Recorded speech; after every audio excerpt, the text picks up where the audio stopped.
With the new snow update, 99 Nights in the Forest has finally added the new snow biome. So, have you ever wondered what the safest snow base might look like? Well, I'm unsure if you said yes or no, but today we will be building the safest snow cabin.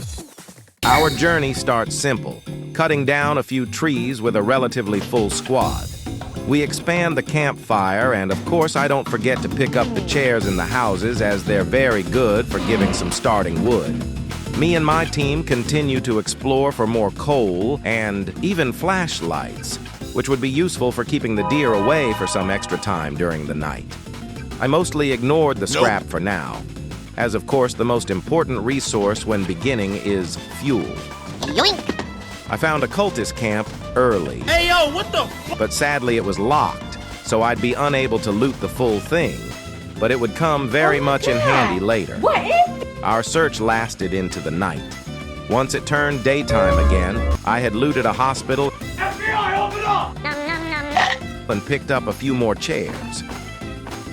I mean, it's alright, like— When I headed back to the campfire, there was a surprise waiting for me. Turns out one of our teammates with the assassin class had left early and had given me the loot. I'll take that. I wonder how good these snowballs even are. Guess I'll just— But we'll just say, I got this loot myself. With my newfound confidence, I had journeyed into the snow only to be quickly attacked by Arctic foxes, which I, of course, had no problem dealing with. Easy! I used my kunai to maul polar bears for the latter half of this adventure. Why are you running? Sadly, I had no luck in getting any pelts.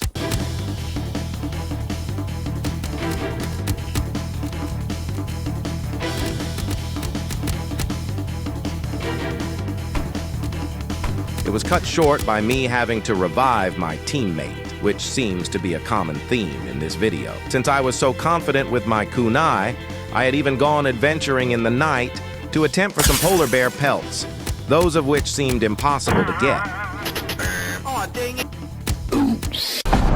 Chairs, and polar bears. That's what I was at the whole day.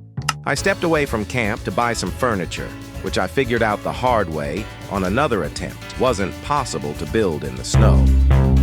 While out exploring in the night, my teammate had finished the campfire, Yes! meaning the cultist lookout was free to raid.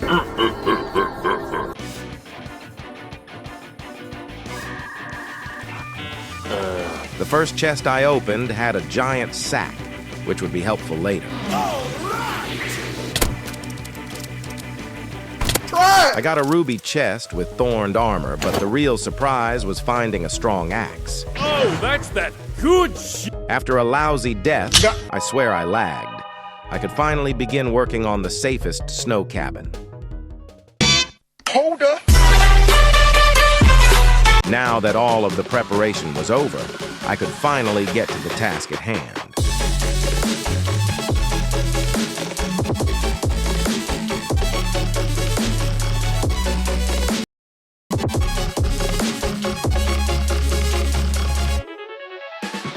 I was sure to get hungry later, so I placed carrot farms to make stew easier in the future.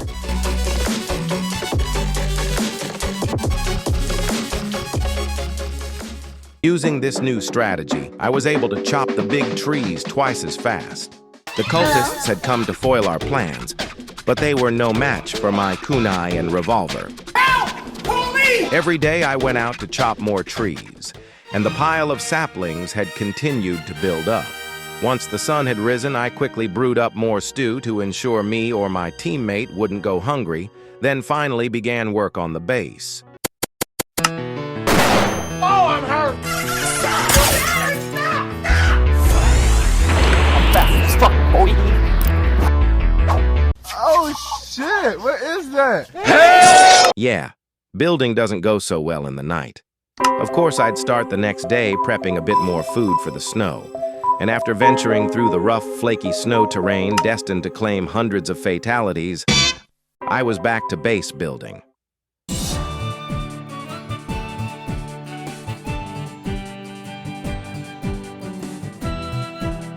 Of course, it doesn't hurt to stop midway to chop up even more trees. After all, I'd continue to run out of resources quick. but staying out too long in the forest can often lead to bad things. So of course I wasn't hesitant to head back to camp and group up some of my saplings amongst other things. But as you expected, in the morning we were back at it.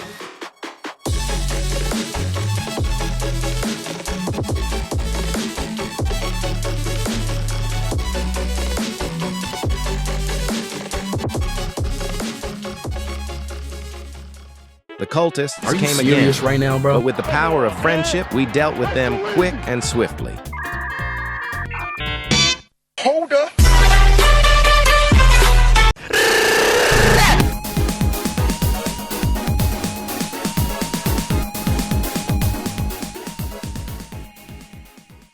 And so after I ran out of saplings to place, the cycle continued.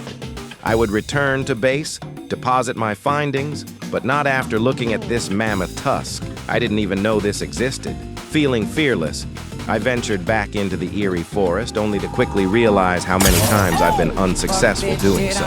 A few days later, I'd be back to my favorite thing on Earth, placing saplings while struggling not to freeze to death. But this time was different. I even fit in some time to get some early decorating done before realizing the deer doesn't appreciate visitors to his snow cabin. Too bad it seems like my teammate didn't get the message. Thank you. Anyway, I spent that day and night scavenging for scrap. Tell them to bring me, mama. It felt great seeing another portion of real progress once I got my next teleporter down. I even picked up a diamond on the way home. Oh, say less. Once I got back to camp, I had placed another teleport. And after a few more finishing touches, it had finally been time to see the finished snow base. Of course, our tour begins with my beautiful entrance, which is why I left space with the trees. Before you walk in, heading to the side, you'll see my exquisite garden. I had to borrow some alien tech to make it happen, but otherwise it's safe. Stop the cap. Continue on walking, and you'll be pleased to find my carrot farms that are even growing with corn and pumpkins, all completely safe to eat. Once you feel cold on the outside, feel free to walk in the building. We have a leather coat for any guests on the shelf here. Koala Kid seems to be one of them. She looks scared, or better yet, bored. So of course I don't forget to leave her some entertaining things to do, like read the freezer blueprints. Now in our other room, which is optional for sleeping, we keep some money and a working fan in here, not to mention a ton of headspace.